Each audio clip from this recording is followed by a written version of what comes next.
Karate பயிற்சியில் நம்ம செங்கலை உடைக்கிறோம், இதே கையில் நம்ம பையானோ வயலின் மிருதங்கம் வாசிக்கிறோம், இதே கையில் நம்ம சித்திரை வரைகிறோம். நீங்கள் ஒரு மெஷினை இந்த மாதிரி தயாரிக்கணுமன்னா அது சம்பவமாக நினச்சி பாருங்க. இப்போ இந்த கையை நடத்துறது நம்மளோட மூளை. உலகத்தில் இருக்கிற சிறந்த சூப்பர் கம்ப்யூட்டர் கண்ணா வேகமானது. இப்போ நம்ம ஆடியன்ஸில் எத்தனையோ பேர் டிரைவ் பண்ணுவீங்க, வண்டி ஓட்டுவீங்க.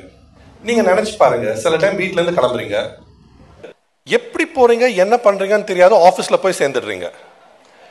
நீங்கள் யோசிக்கிறப்போ சப்கான்ஷியஸாக நீங்கள் வண்டியில் உட்காரப்போ மிச்ச வண்டிங்க ரோட்டில் இருக்கிற வேகத்தை பார்த்து உங்கள் வண்டி வேகத்தை கண்ட்ரோல் பண்ணி டிராஃபிக் லைட்டை உங்களை நிறுத்தி இதெல்லாம் பண்ணுறப்போ கரெக்டான லெஃப்ட்டு கரெக்டான ரைட்டு கரெக்டான வழியில் கூட்டிகிட்டு போய் உங்கள் ஆஃபீஸில் இறக்கி விடுது. இதை ஒரு கம்ப்யூட்டர் ப்ரோக்ராம் எழுதணும்னா எத்தனை பக்கம் எழுதணும், எத்தனை வருஷம் எழுதணும்.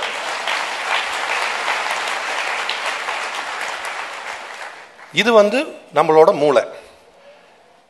அடுத்தது நம்மளோட சிறுநீரகம். It is the most fantastic filter, நமக்கு தெரிஞ்ச ஃபில்டர் உலகத்திலேயே. ஒரு சிறுநீரகத்தில் 1,00,000 சின்ன ஃபில்டர் இருக்கு. எத்தனை பேருக்கு தெரியும்னு எனக்கு தெரியாது, நம்ம ரத்தத்தில் இருக்கிற உப்பு கடல்ல இருக்கிற உப்பு ஒரே அளவு, தெரியுங்களா உங்களுக்கு? அண்ட் அந்த உப்பு லெவலை இவ்வளோ சின்ன மார்ஜினில் நம்ம கிட்னி கண்ட்ரோல் பண்ணுது. அது மாத்திரம் இல்லை, நம்மளோட பாடியோட pH, நம்மளோட பிளட் ப்ரெஷர் எல்லாத்தையுமே அந்த 2 சின்ன சிறுநீரகம் ரெகுலேட் பண்ணுது.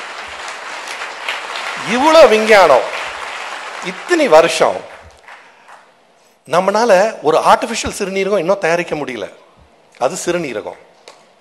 இப்போ குழந்தை பிறந்தா முதல் அழுகுது. அது அழுகிற அழுல அதோட நுரையீரல் பெருசாகுது. உங்களுக்கு ஒரு கேள்வி கேட்கட்டா? நம்ம நுரையீரலுக்கும் டென்னிஸ் கோர்ட்டுக்கும் என்ன சம்பந்தம்? யாருனாலையா சொல்ல முடியுங்களா? நம்ம நுரையீரலை நம்ம விரித்தால் ஒரு டென்னிஸ் கோர்ட் அளவு. அது நம்ம நுரையீரல். நீங்க தினம் தினம் உங்களையே அறியாம சுவாசிக்கிறீங்க. இந்த சுவாசிக்கிறதுலே உங்களோட உடம்பு 70% 70% ஆஃப் த டாக்ஸின்ஸ் உங்க சுவாசத்திலேயே வெளில ஆக்கிடுது. அது உங்க நுரையீரல். ஸோ இந்த மாதிரி நான் ஒரு ஆர்கன் பத்தி பேசிட்டே இருக்கலாம். பட் இப்போ எனக்கு ரொம்ப ஆங்ஷியஸா இருக்கு. ஏன் தெரியுங்களா? I want to come to my favourite topic, என்னோட இருதயம், நம்மளோட இருதயம். என்ன கேட்டிங்கன்னா அதுதான் நம்ம உடம்புல நம்ம இன்ஜின், நம்ம பம்ப். காலகாலமாக எல்லா எமோஷன்ஸ் இருதயத்திலேருந்து வருது. இருதயத்தையே உனக்கு அர்ப்பணிக்கிறேன். இதுல எல்லாம் அர்த்தம் இருக்கா அர்த்தம் இல்லையான்னு யோசிக்கிறதுக்கு முன்னாடி நான் இருதயத்தை எப்படி பார்க்குறேன்னு ஒரு நிமிஷம் உங்களை காட்ட விரும்புகிறேன். அது ஒரு கர்ம யோகி. நீங்க நினைச்சாலும் நினைக்கலையானாலும் தேங்க்யூ, நீங்க நினைச்சாலும் நினைக்கலனாலும் நிமிஷத்துக்கு நிமிஷம் 70 வாட்டி, நாளுக்கு 1,00,000 வாட்டி துடிச்சுட்டே இருக்கு. நம்ம இருதயம் தான் ஒரே ஒரு ஆர்கன், நம்ம மார்லேருந்து எடுத்து வெளியில வச்சா கூட துடிக்கும்.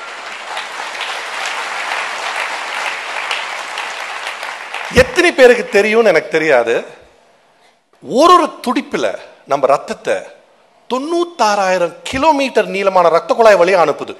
நினைச்சு பாருங்க. இப்போ ஒரு வண்டி 90 கிலோமீட்டர் ஆனா மாத்திடுறீங்க. இது ஒரு துடிப்புல இந்த வேலை பண்ணுது. இந்த இதயத்தோட பேச்சு நம்ம கேட்க வேணாமா? இப்போ நீங்க கேட்கலாம், என்ன டாக்டர் இதயத்தோட பேச்சு பத்தி பேசுறீங்கன்னு.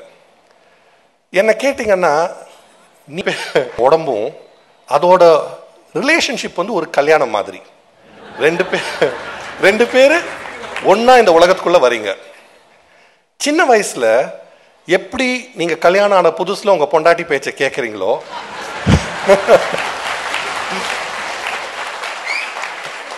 சின்ன வயசுல நீங்க உங்க உடம்போட பேச்சு கேட்கறீங்க. பசிச்சா அழுறீங்க, களைச்சா படுத்து தூங்கிடுறீங்க. வளர வளர அதோட பேச்சு கேட்க மறந்துடுறீங்க. பசிச்சா சாப்பிடாம வேலை செய்யறீங்க, அழைப்பு இருந்தா 2 காஃபி அடிச்சுட்டு வேலைக்கு போறீங்க. எப்படி நீங்க கல்யாணத்துக்கு அப்புறம் கொஞ்சம் வருஷம் அப்புறம் பொண்டாட்டி பேச்சு கேட்காம அதுக்காக உங்களுக்கு கிடைக்கிற கஷ்டம் கிடைக்குதோ, இல்ல முதல்ல ஒரு ரவுண்டு நான் பாத்துக்கிறேன், ஆம்பளைங்க அதிகமா இருக்காங்களா பொம்பளைங்க அதிகமா இருக்காங்களா, ஓகே ரைட். ஸோ எப்படி நீங்க பொண்டாட்டி பேச்சு கேட்காம கஷ்டப்படுறீங்களோ உங்க உடலின் பேச்சு கேட்காம நீங்க கஷ்டப்படுறீங்க. அப்புறம் வயசான பிறகு கேட்கணும்னு விரும்புறீங்க, ரொம்ப லேட் ஆயிடுது. ஸோ இதுதான் நம்ம உடல். நீங்க கேட்கலாம், உங்க இருதயம் எப்படி டாக்டர் உங்க கூட பேசுதுன்னு. திடீர்னு வேகமா 3 மாடி ஏறுறீங்க அர்ஜென்ட்டா போறதுக்கு, உங்க இருதயம் உங்க மார்ல தடக் தடக் தடக் தடக்குன்னு துடிக்குது. அது என்ன சொல்லுது? பாருப்பா, நீ டெய்லி இது பண்ண மாட்டேங்கிற, என்னைக்கோ ஒரு நாள் பண்ற, என்னால முடியல, சரியா, கொஞ்சம் கொஞ்சமா என்ன பழக்கப்படுத்து. அதுதான் உங்க இருதயம், சரிங்களா? இப்போ அடுத்தது நான் நம்ம இருதயத்தை எப்படி பாதுகாக்கணும்னு சொல்றது ரொம்ப முக்கியம். இது ஒரு பெரிய சிதம்பர ரகசியம் இல்லை. எல்லாரும் சொல்லுவாங்க நீங்க எக்ஸசைஸ் பண்ணணும்னு. இந்த எக்ஸசைஸ் பெரிய விஷயம் இல்லை. அதுக்காக லட்சக்கணக்கான ஜிம் எக்யூப்மெண்ட் வாங்க தேவையில்லை. ஒரு நாளைக்கு 40 நிமிஷம் நிறுத்தி நீங்க போய் எக்ஸசைஸ் பண்ணணும், டிஷர்ட் ஷார்ட்ஸ் எல்லாம் போட்டு அதெல்லாம் ஒன்றும் அவசரம் இல்லை. நீங்க வேலைக்கு போறீங்க, நீங்க ஆஃபீஸ்லேருந்து ஒரு 10 நிமிஷம் தூரத்தில் வண்டியை நிறுத்துங்க, 10 நிமிஷம் நடந்து போயிடுங்க. மத்தியானம் ஒரு லஞ்சு சாப்பிட்டுட்டு உங்க ஃப்ரெண்ட்ஸோட டேபிளுக்கெல்லாம் ஒரு சின்ன வாக்கை போயிட்டு திருப்பி உட்காந்துருங்க. சாயந்தரம் எனிவே வண்டிக்கு நடந்து தான் போகணும், 30 நிமிஷம் வாக் ஆச்சு. பஸ்ஸுக்கு கோயிலுக்கு பஸ்ல போறீங்க. இல்ல, நம்ம பெரியவர் சொன்னது எல்லாம் ஒரு அர்த்தம் இருக்கு. ஏன் கோவிலுக்கு போகணும், ஏன் கோவிலை சுத்தணும்? புண்ணியமும் கிடைக்கும், எக்ஸசைஸும் கிடைக்கும்.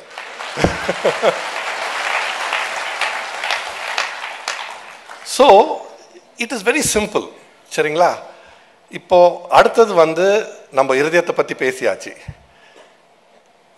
உங்க குடும்பத்துக்கு நீங்க கொடுக்கக்கூடிய மிகப்பெரிய அன்பளிப்பு என்னன்னு உங்களால சொல்ல முடியுமா? நான் கேட்குறேன்.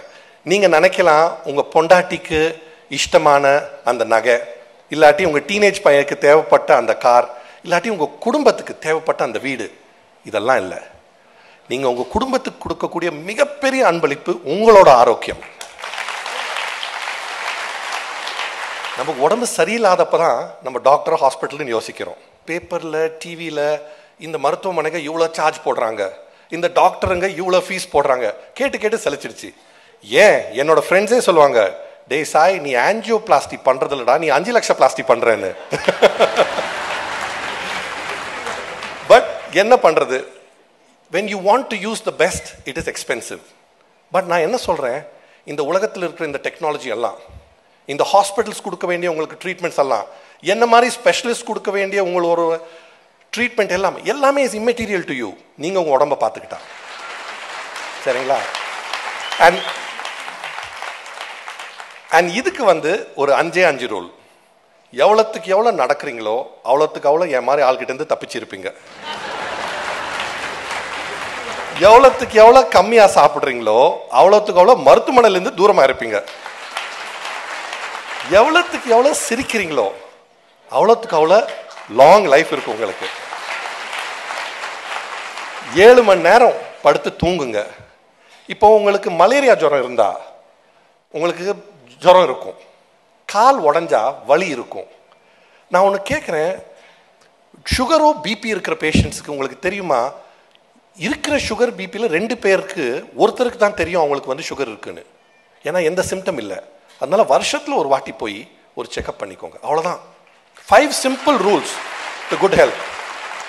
என்னோட பாட்டி இறந்தப்போ அவங்களோட வயசு 92. என்னை செல்லமா சாயின்னு கூப்பிடுறாங்க. நான் ஏதாவது சேட்டை பண்ணா முட்டாப்பாய பிள்ளைன்னு கூப்பிடுவாங்க. எனக்கு இதை கேட்கறதுல ஒரு குறும்பு சந்தோஷம். அதுவும் எங்க அப்பா முன்னாடி அவங்க என்ன கூப்பிட்டா எனக்கு இன்னும் சந்தோஷம். அவர் இதை பார்க்க தான் போறாரு. ஆமா, எனக்கு தெரியும் அப்புறம் பிரச்சனை வரும், தைரியமா சொல்லிட்டேன். நீங்க எல்லாம் கிளாப் அடிக்கிறீங்கன்னு சொல்லிட்டேன். ஸோ அதிகபட்சம் அவங்க முன்னாடி, எங்க அப்பா முன்னாடி தான் நான் சேட்டை அதிகமா பண்ணுவேன். அவங்க சொன்ன ஒரு வார்த்தை இன்னும் என் காதுலயே இருக்கு. அவங்க சொல்லுவாங்க, டே கண்ணா, காலார நடந்து கண்ணார தூங்கி வயிறார சாப்பிட்டு மனசார சிரிச்சா உனக்கு நோய் எங்கேருந்துடா வரும்னு.